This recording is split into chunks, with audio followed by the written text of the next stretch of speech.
কুটুম কাটাম প্রাক প্রাথমিক শ্রেণীর কর্মপত্র। এটা আমাদের পশ্চিমবঙ্গ সরকারেরই একটা বই এবং এটা বাংলায় বাচ্চাদেরকে প্রাক প্রাথমিক স্তরে করানো হয়। তো এই বইটার থেকে এর আগেও আমি কিছু আপনাদের সাথে শেয়ার করেছিলাম। এর আগেও আমি দেখিয়েছিলাম যে কিভাবে হচ্ছে বাচ্চাদেরকে আমরা এই কর্মপত্রটা করাতে পারি। অনেক কিছু এটার মাধ্যমে আমরা শেখাতে পারবো বাচ্চাকে। পড়া মানে বাংলা ছোটোখাটো যে জিনিসগুলো আমরা হাতের লেখার মাধ্যমে বা এমনি পড়ানোর মাধ্যমে করাতে পারি, সেইগুলোই মানে যেরকম আমি ওয়ার্কশিট ইংরেজি, অঙ্ক, ইভিএস এগুলোর উপরেও দিয়েছি, ঠিক একইভাবে হচ্ছে এই বইটা যদিও আমার ছেলে ইংলিশ মিডিয়াম স্কুলে পড়ে, এই বইটা ওর নেই, কিন্তু আমি এই বইটা জোগাড় করেছি এবং জোগাড় করে আমি এখান থেকে কিছু আইডিয়াস নিই এবং সেই আইডিয়াস নিয়ে এই বইটাও করাই। আবার এই বইটার থেকে যে আইডিয়াগুলো পাই সেটা নিয়ে আমি নিজে অনেক রকমের ওয়ার্কশিট বানিয়ে ওকে দিই করবার জন্য। যেমন ধরুন এখানটাতে আছে যে প্রথম বর্ণের সঙ্গে ছবি যোগ করো। তো এখানে এই ছবিগুলো যদি আমরা আঁকতে পারি, যেমন আমরা ইংরেজির ক্ষেত্রে ইংরেজিতেও আমি প্রচুর আপনাদেরকে ওয়ার্কশিট শেয়ার করেছি, সেখানে অনেক ছবি এঁকেও আমি করেছি। তো এখানেও তাই, বাংলার ক্ষেত্রেও তাই, ওই একই জিনিস করতে হবে, শুধু বর্ণগুলো বাংলার হবে। তো আসুন দেখা যাক যে এর মধ্যে আরও কি কি আছে যেগুলো দিয়ে আমরা বাচ্চাদেরকে বাড়িতে প্র্যাকটিস করাতে পারি বাংলা। নমস্কার বন্ধুরা, আমি আত্রেই বংমম সিজিবিজি লাইফে আপনাদের সকলকে স্বাগত। আমার এই চ্যানেলটিতে বাচ্চাদের পড়াশোনার পাশাপাশি মাদের জন্য অনেক রকম টিপস অ্যান্ড ট্রিক্স থাকে, যেটা দিয়ে আমরা আমাদের বাচ্চাদের ওভারঅল একটা ডেভেলপমেন্টের দিকে এগিয়ে যেতে পারি। আসুন আমরা আজকে বাংলা পড়ি। এখানে আছে প্রথম বর্ণের সঙ্গে শব্দগুলোকে যোগ করি। এখানে যে বর্ণগুলো দেওয়া আছে আর এখানে তার সাথে কতগুলো ছবি দেওয়া আছে। এবার দেখতে হবে যে এই ছবিগুলোর সাথে কোন বর্ণটা যাচ্ছে। যেমন এখানে হচ্ছে গ আছে, তো এবার এইখানে প্রত্যেকটা লাইনে তিনটে করে ছবি আছে এবং তিনটে ছবি হচ্ছে একই বর্ণ দিয়ে যায়। তো সেটাকে খুঁজে বের করতে হবে। তো দেখো তুমি এখানে এটা কি লেখা আছে? গ। গ। আচ্ছা, গতে কি কি হতে পারে? গতে গাছ, গলা, গাড়ি। হ্যাঁ, গুড। কোন এটা দেখাও। হ্যাঁ, গাছ, গলা, গাড়ি। Very good. তারপর প। প। পতে পতে কি কি হতে পারে? পাতা, পাখি, পথ। Very good. তারপরে হ। হতে হাতি, হাঁস, হাল। Very good. তারপর চা। চ। হ্যাঁ, চতে চা, চামচ, চাল। গুড। এরপর ঠ। ঠতে ঠেলা, ঠোঁট, ঠাকুমা। গুড। তাহলে প্রত্যেকটা এগুলো এক একটা বর্ণ, যেমনি আমরা গ ইংরেজিতেও পড়ি না, জি সাউন্ডে, জিতে গ সাউন্ড, সেরকমই এখানেও হচ্ছে আমাদের প্রত্যেকটা জিনিসের প্রত্যেকটা বর্ণের একটা করে সাউন্ড আছে, আর সেই সাউন্ডটাকে মিলিয়ে আমাদের এগুলো করতে হবে। কেমন? Next page. এরপরে আছে বিন্দুগুলো যোগ করি। এখানে কতগুলো ছবি দেওয়া আছে আর এই প্রত্যেকটা ছবির সাথে ছবিগুলোর শুরু এবং শেষ হচ্ছে কতগুলো বিন্দু দিয়ে। বাচ্চাকে যেটা করতে হবে, এই বিন্দুগুলোকে যোগ করতে যেতে হবে, তাহলে একটা ছবি তৈরি হবে। প্রত্যেকটা ক্ষেত্রেই তাই। এগুলো হাতের লেখা প্র্যাকটিসের জন্য দেওয়া হয়। যখন বাচ্চাকে আমরা যেরকম যখন ইংরেজি শেখাই, ইংরেজি শেখানোর সময়ও আমরা হাতের লেখা প্র্যাকটিসের আগে কতগুলো এরকম মানে দাগ বিভিন্ন রকমের আমরা স্ল্যান্টিং লাইন, স্লিপিং লাইন যেরকম শিখিয়েছি, ওয়েভ শিখিয়েছি, ঠিক সেরকমভাবে বাংলার ক্ষেত্রেও আমাদেরকে হাতের লেখা প্র্যাকটিস করবার আগে হাত তৈরি করতে হয়। তো সেই হাতটা তৈরি করবার জন্য মানে বিভিন্ন রকমের আমাদের এরকম ছবি আঁকার প্র্যাকটিস করতে হবে, যাতে করে বাচ্চার হাতটা আগে সেট হয়ে যায়। তো তারপরে আমরা ইনস্ট্রাকশন দিলেই কিন্তু ওরা লিখতে পারবে। তাহলে এটা করো। এটা একটা পাখি, সেই পাখিটা মেঘের মধ্যে দিয়ে উড়ে উড়ে যাবে। বাচ্চাদেরকে যদি শুধুমাত্র আমরা লিখতে দিয়ে দিই বা কতগুলো দাগ কেটে দিয়ে বলি দাগ প্র্যাকটিস করো, সেটা কিন্তু ওদের কাছে খুব একটা আনন্দদায়ক হয় না। তো ওরা করতে চায় না, কিছুক্ষণ পরে পালিয়ে যায়। তো তার বদলে যদি আমরা এরকম টাইপের কিছু ছবি দিতে পারি, যেটা এই বইটার মধ্যেও আছে, এটা তাহলে সুবিধাটা হলো যে বাচ্চা খুব ইন্টারেস্ট সহকারে করবে, হাতটা তৈরি হবে। প্রয়োজনে আমরা অফ টাইমে ওদেরকে পড়াশোনার সময় ছাড়াও আমরা এখন যেমন এটা পড়ার টাইমে আমরা এটা লেখাচ্ছি, তারপরে আমরা বলতে পারি যে এগুলোকে কালার করো। তো তাহলে এটাও একটা সুন্দর জিনিস তৈরি হয়ে যাবে এবং ওদের ভালো লাগবে করতে। তো হাতের লেখা প্র্যাকটিসের জন্য যেমন আমরা ইংরেজিতে শিখিয়েছি, তেমনি বাংলাতেও কিন্তু আমরা একই জিনিস করব। এইভাবে পুরোটা শেষ করতে হবে, এইভাবে পুরোটা করতে হবে। এখন আছে খাটোর পাশে একটা টিক চিহ্ন দিই আর লম্বার পাশে দুটো টিক চিহ্ন দিই। তো এখানে এরকম করে ছবিগুলো আছে আর তার পাশে গোল গোল করে জায়গা দেওয়া আছে। বাচ্চাকে খাটো আর লম্বা এই দুটো বুঝে টিক দিতে হবে। আচ্ছা, খাটো মানে কি? খাটো মানে ছোট। হ্যাঁ, খাটো মানে ছোট, স্মল, ঠিক আছে। আর এটা হলো লম্বা, লম্বা, লম্বা মানে লং, বড়। তাহলে এখানে বলেছে খাটোর পাশে একটা টিক, একটা ওয়ান, ঠিক আছে, আর লম্বার পাশে দুটো টিক।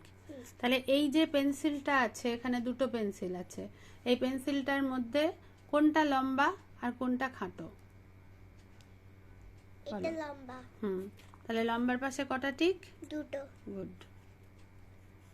আর খাটো কোনটা? এইটা।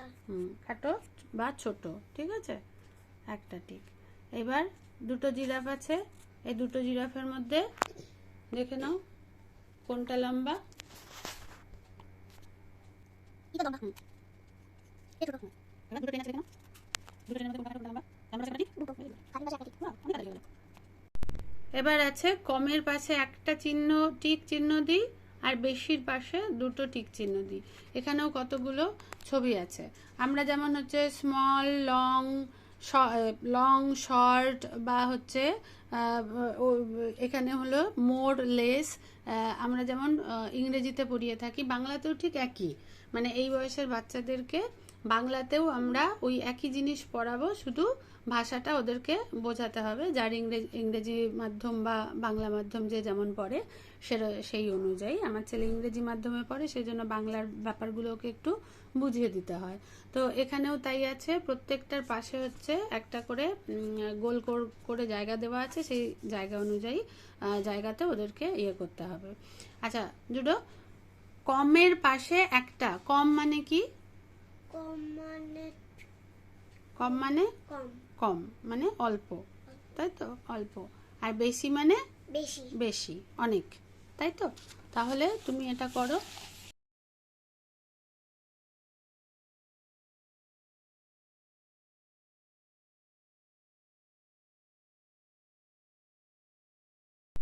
দেখো এখানে এখানে আছে হচ্ছে বিন্দুগুলো যোগ করি, বিন্দুগুলো যোগ করি, আর যে বেশি লাফিয়েছে তাকে ডাবল টিক চিহ্ন দেব, আর যে কম লাফিয়েছে তাকে একটা টিক চিহ্ন দেব। তো এখানেও বাচ্চাদের বেশ মজার একটা ব্যাপার এটা, যে এখানে দেখো জুডো, এখানে দুজন আছে, একটা ফ্রগ আছে, ব্যাং, আর একটা কাঠবিড়ালি। কাঠবিড়ালি আর ব্যাং এরা দুজন এখান থেকে একটা রেস স্টার্ট করেছে। শুরু করেছে, ঠিক আছে? তো যে কাঠবিড়ালি, এই যে এখানে কাঠবিড়ালিটা, আর এটা হচ্ছে ব্যাঙের লাফানো। ব্যাঙের লাফানোটা কিরম হবে, এরম কার্ভ করে করে আসবে, ঠিক আছে? আর এই কাঠবিড়ালিরটা এরকম এরকম জিগজ্যাগ করতে করতে আসবে, কেমন? তো শুরু, এখানে লেখা আছে শুরু, আর এখানে লেখা আছে হচ্ছে শেষ। তাহলে ওরা দুজনে এখান থেকে শুরু করছে। শুরু করে আগে আমরা কাঠবিড়ালিরটা করব একটা কালার দিয়ে, তারপরে আমরা ব্যাঙেরটা করব, ঠিক আছে? এই বিন্দুগুলোকে যোগ করব, যোগ করে করে পাথরের উপর লাফিয়ে লাফিয়ে আসব।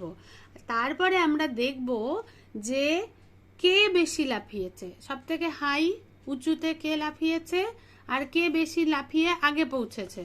তো যে এদের দুজনের মধ্যে এখানে দুটো দাগ দেওয়া আছে, আর এখানে বলা হয়েছে যে বেশি লাফিয়েছে তাকে দুটো টিক চিহ্ন দিতে, আর যে কম লাফিয়েছে তাকে একটা টিক চিহ্ন দিতে। এরকম ওয়ার্কশিটের মাধ্যমে আমরা বাচ্চাদের কম বেশি, উঁচু নিচু, তারপরে অর্ডিনাল নাম্বার যেমন প্রথম দ্বিতীয় তৃতীয় স্থান অধিকার করা, এরকম টাইপের ব্যাপারগুলো আমরা মানে কনসেপ্টগুলোকে আমরা ক্লিয়ার করতে পারি। অ্যাকচুয়ালি এই যে বয়সটা, এই বয়সটাতে বাচ্চাদেরকে কনসেপ্ট ক্লিয়ার করাটাই হচ্ছে মূল আমাদের উদ্দেশ্য। এতটা সুন্দর ছবি দিয়ে ব্যাপারটা বোঝানো আছে, তো ওদের কিন্তু এরকম টাইপের যে কোনো এক্সারসাইজ করতে কিন্তু খুব ভালো লাগবে। এই বইটা খুব সুন্দর বই, কুটুম কাটাম। এটা ওয়েস্ট বেঙ্গল গভর্নমেন্টের স্কুলে আর কি এটাকে ব্যবহার করা হয়। তো এরকম টাইপের বই, যদিও আমার ছেলে যে স্কুলে পড়ে সেই স্কুলে এই বইটা নেই, কিন্তু আমি জোগাড় করেছি এবং সেটা করাচ্ছি। তো আপনাদের সুবিধার্থে আমি এই বইটার পিডিএফ ফাইল তৈরি করে আমি শেয়ার করব আপনাদেরকে। গুগল ড্রাইভে আমার লিংক দেওয়া থাকবে, আপনারা ওখান থেকে ইচ্ছে মতো সেটা মানে ডাউনলোড করে আপনারা প্রিন্ট আউট বের করে নিতে পারেন এবং বাচ্চাকে করাতে পারেন। আপনাদের আঁকতেও হবে না, কিছুই করতে হবে না, জাস্ট নিয়ে নেবেন, ওখান থেকে আমি দিয়ে দেব। যে এই ছবিটাতে কে সব থেকে বেশি লাফিয়েছে? হ্যাঁ, রেড আর ব্লুটার মধ্যে, রেড আর ব্লু দিয়ে তুমি বানিয়েছো এটা, তো তার মধ্যে আচ্ছা মুখে না বলে আগে লিখতে শুরু করে দেয়। আচ্ছা, যে সব থেকে বেশি লাফিয়েছে তাকে ডাবল টিক, রাইট, তুমি ডাবল টিকই দিয়েছো। তো লেখার জন্য যেরকম আমরা বিভিন্ন রকমের লাইন যেগুলো আর কি সেগুলো প্র্যাকটিস করাবো বাচ্চাদেরকে, ঠিক সেরকমভাবে এইখানে কতগুলো ছবি দেওয়া আছে এবং প্রত্যেকটার মধ্যে এরকমভাবে ডট দিয়ে দিয়ে অক্ষর বা বর্ণ দেওয়া আছে। তো এখানে হলো আমাদেরকে বাচ্চাকে বলতে হবে যে বিন্দুগুলো যোগ করো, বিন্দুগুলো যোগ করে তৈরি হবে হলো একটা করে নতুন অক্ষর। আচ্ছা, এটা কি হবে? ডতে এই ছবিটা কিসের ছবি? ডতে ডাব।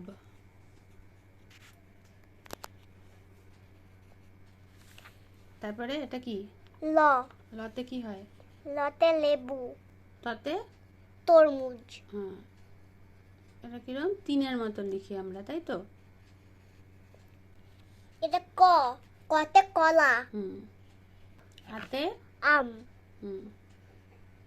এই সব কিছুরই আমি পিডিএফ ফাইল আমার ডেসক্রিপশন বক্স, যেটা এই ভিডিওর নিচেই থাকবে, সেই ডেসক্রিপশন বক্সে আপনারা গুগল ড্রাইভের লিংক পেয়ে যাবেন। ওখানে ঢুকে পিডিএফ ফাইলটাকে জাস্ট আপনারা ডাউনলোড করে প্রিন্ট আউট নিয়ে নেবেন, তাহলে আপনাদের বাড়িতে বাচ্চাদেরকে এইভাবেই প্র্যাকটিস করাতে পারবেন। আছে যে কাছে তাকে একটা টিক চিহ্ন দিই, আর যে দূরে তাকে দুটো টিক চিহ্ন দিই। এখানে দুটো ছবি আছে, এই ছবিটা দেখে যে কাছে তাকে একটা টিক চিহ্ন দেবে, আর যে দূরে তাকে দুটো টিক চিহ্ন দেবে।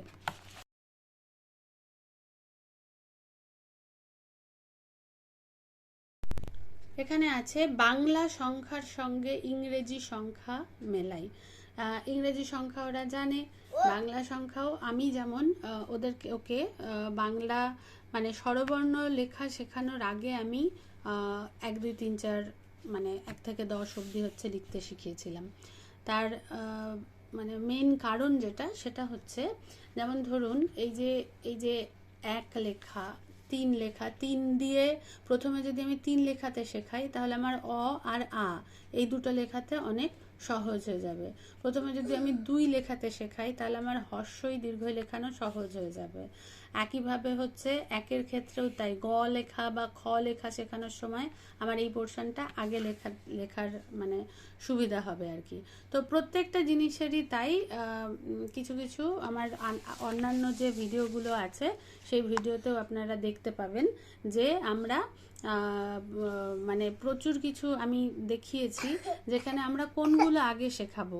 মানে নর্মালি আমরা ABCD পরপর শেখাই, বা আমরা 1 2 3 4 বা 1 2 3 4 স্বরবর্ণ ব্যঞ্জনবর্ণ যে কোনো জিনিসের ক্ষেত্রে আমরা সব কিছু কী করে একটা গতানুগতিক পদ্ধতিতে পরপর শিখিয়ে যাই। সেটা না শিখিয়ে র্যান্ডামলি যদি আমরা আগে যেটা শেখালে অনেকগুলো জিনিস শেখাতে আমাদের সুবিধা হবে, সেটা বাংলায় বলুন, ইংরেজিতে বলুন, যে কোনো ভাষাতেই বলুন, সেরকমভাবে যদি আমরা করি তাহলে মানে সুবিধা হবে।